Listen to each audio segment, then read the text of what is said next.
Sebelum saya pindah ke topik itu, saya sampaikan dua perundungan yang besar itu terjadi. Yang satu sebenarnya lebih besar karena menyebabkan kematian.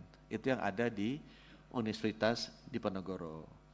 Kan akhirnya kita untuk perbaikan, kita menghentikan dulu pendidikannya di Universitas Diponegoro saja. Di Rumah Sakit Karyadi saja. Tapi pendidikannya tetap berjalan di rumah sakit lain. Karena memang rumah sakit lain kan tidak dalam wewenang saya. Tapi yang Karyadi saya minta coba berhenti dulu, bukannya buat apa? Untuk melihat masalahnya di mana. Kalau kita nggak berhenti ya sambil naik motor ada rusak ya kita berhenti dulu motornya kita lihat. Nah itu sekarang kita sudah identifikasi permasalahan seperti apa. Irjen Kesehatan dan Irjen Ristek Dikti sudah duduk bareng. Kita udah lihat masalahnya seperti apa. Nah sekarang kita sudah minta ke FK Undip dan Rumah Sakit Karyadi untuk memperbaiki berdasarkan masukan dari Irjen. Kalau itu udah diperbaiki, rencananya kita akan aktifkan kembali.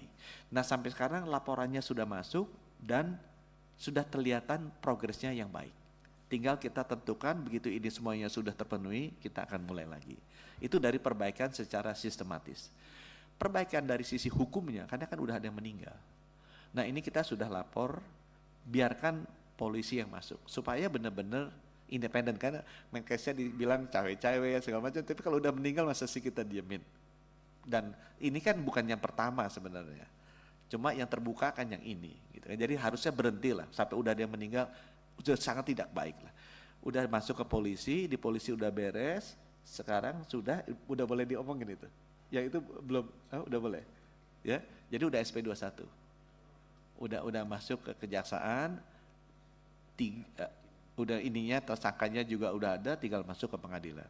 Dengan ini diharapkan apa? Diharapkan ada perbaikan, karena kelihatan ada efek jerah. Karena dilihat bahwa kita serius mengerjakan ini. Karena kalau enggak kan jadi nggak baik. Ya memang begitu kita masukkan, sebelum kita masukin ke pengadilan, ada yang nyelonong lulus duluan gitu kan, lebih cepat ya. Itu kejadian di Indonesia kayak begitulah. Nah itu sekarang udah kita panggil, kemudian kita pastikan bahwa jangan ujuk-ujuk ini yang harusnya lulusnya biasanya berapa bulan sih, 8 semester, tiba-tiba 6 semester udah dilulusin duluan gara-gara dia bisa jadi tersangka. Nah hal-hal seperti ini tetap kejadian di Indonesia itu seperti itu. Nah itu yang sekarang begitu kita identifikasi, ada laporan, kita hentikan nih oknum yang memang segera akan jadi sedang probably jadi masuk tersangka, kemudian kenapa dilulusin? Kan harusnya itu secara disiplin ditahan. Itu karena ada dua institusi itu yang kita jaga. Itu untuk kasusnya yang Undip ya. Untuk kasusnya RSAS ini sama. Jadi kejadian kita hentikan dulu prodinya supaya kita bisa, bukan prodi, kita hentikan pendidikan di Rumah Sakit Hasan Sadikin untuk anestesi. Yang lainnya tetap bisa jalan, tapi di luar Hasan Sadikin. Balik lagi kenapa? Saya juga nggak mau menghentikan pendidikan mereka. Nah, dan saya juga nggak bisa ngatur-ngatur rumah sakit miliknya Pemda yang lain. Tapi saya nggak mau di rumah sakit saya itu kejadian.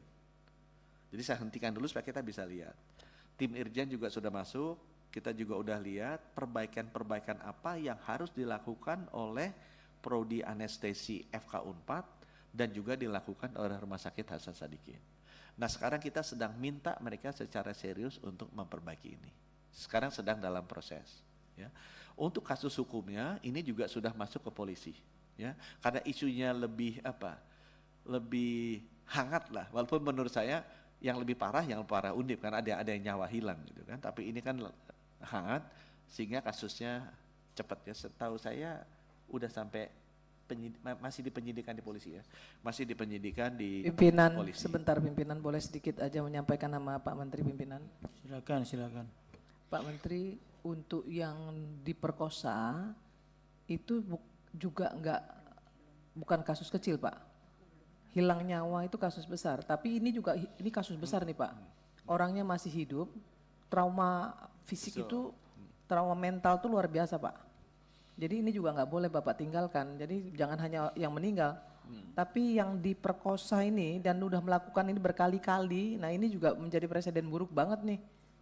Nah ini besar Pak, trauma fisik itu kami perempuan Iya, betul, Pak, perempuan seperti kami nih Pak, kalau mengalami hal seperti itu seumur hidup Pak.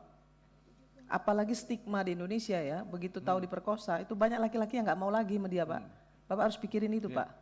Terima kasih pimpinan. Terima kasih. Saya kira nanti kita perdalam aja di dalam tanya jawab ya. Ya, setuju ya? Ya, tinggal sebentar lagi nih, satu topik lagi ya. Oke, jadi saya bisa terus ya haji ya Pak ya?